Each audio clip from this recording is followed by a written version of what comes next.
अस्सलाम वालेकुम, welcome to the new video.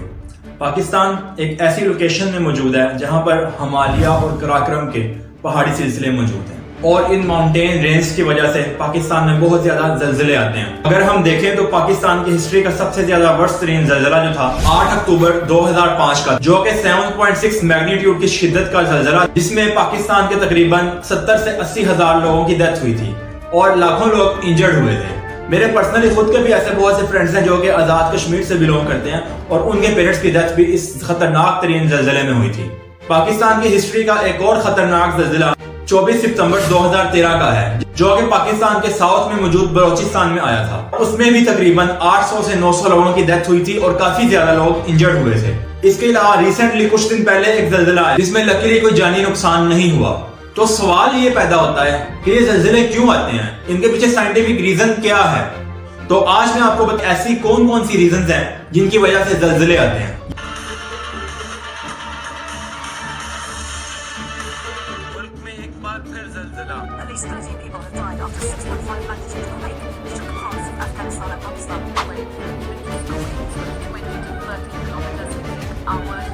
ये जानने से पहले हमें जमीन के बारे में जानना पड़ेगा। तो जमीन की टोटल 4 लेयर्स होती हैं। पहली क्रस्ट, जमीन की सबसे बाहर वाली लेयर।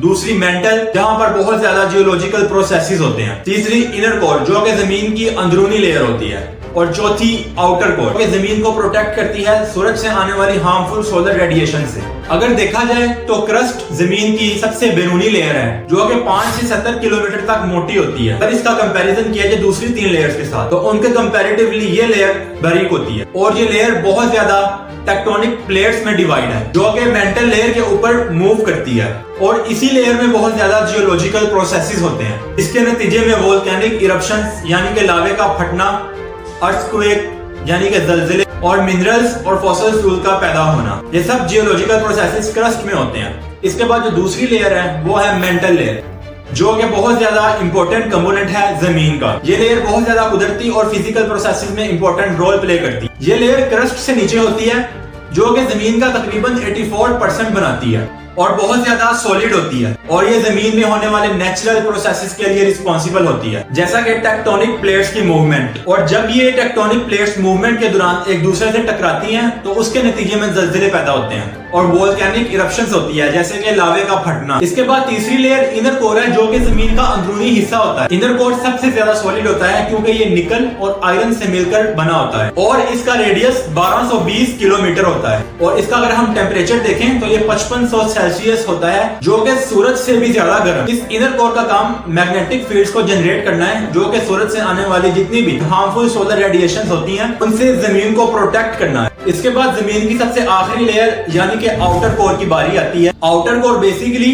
निकल और आयरन से मिलकर बनी होती है और ये लेयर 2221 किलोमीटर तक मोटी होती है। इस लेयर का टेम्परेचर भी सूरज से ज्यादा होता है, जो कि 4000 से 5000 डिग्री सेल्सियस तक होता है। और इतना ज्यादा टेम्परेचर होने की वजह से इसके अंदर जो निकल और आयरन के 2 मेटल्स होते हैं ये अपने लिक्विड फॉर्म में होते हैं। ये लेयर भी बहुत इंपॉर्टेंट है और इसकी वजह से मैग्नेटिक फील्ड्स जनरेट होती हैं, जो कि सूरज से आने वाली हार्मफुल सोलर रेडिएशन से जमीन को प्रोटेक्ट करती हैं। ये थी जमीन की 4 लेयर्स। इसके बाद सवाल ये आता है कि क्या वजह ऐसी है कि जिसकी वजह से जल्जले आते हैं, इसके पीछे क्या साइंटिफिक रीजंस हैं। तो जल्जले जमीन की क्रस्ट में अचानक एनर्जी रिलीज होने, ये एनर्जी रिलीज होने की वजह से अर्थक्वेक की वेव्स जनरेट होती हैं। जमीन की क्रस्ट एक बहुत बड़ी टेक्टोनिक प्लेट से मिलकर बनी हुई है, क्योंकि क्रस्ट के नीचे जितनी भी लेयर्स हैं उनमें निकल और आयरन अपने लिक्विड फॉर्म में होता है हाई टेम्परेचर की वजह से। तो ये टेक्टोनिक प्लेट्स जो कि क्रस्ट में मौजूद होती हैं, जो कि tectonic plates in liquid form iron और निकल के ऊपर तैरती हैं। और जब ये टेक्टोनिक प्लेट्स मूव करती हैं तो उनकी मूवमेंट की 3 फॉर्म्स होती हैं, जैसा कि टेक्टोनिक प्लेट्स मूवमेंट के दौरान एक दूसरे से दूर जा सकती हैं और इस मूवमेंट को डाइवर्जेंट बाउंड्री कहते हैं।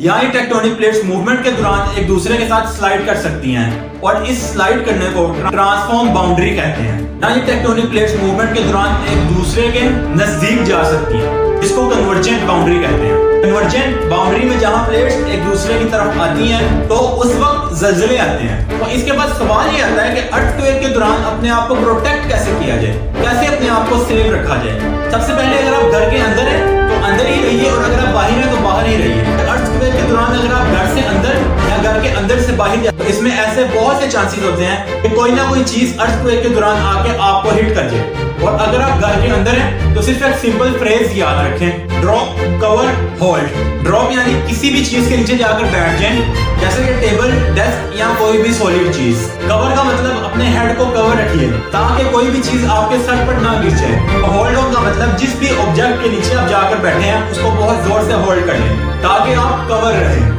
और अगर आप घर से बाहर हैं तो ऑब्वियसली आप दरख्तों से, खंभों से या बड़ी बिल्डिंग से आप दूर रहें। और अगर आप गाड़ी में हैं तो गाड़ी में ही रहिए क्योंकि गाड़ी आपको खुद ही प्रोटेक्ट कर लेगी। आज तक की वीडियो के लिए इतना ही। अगली वीडियो आने तक अपना ख्याल रखिएगा। अल्लाह हाफिज।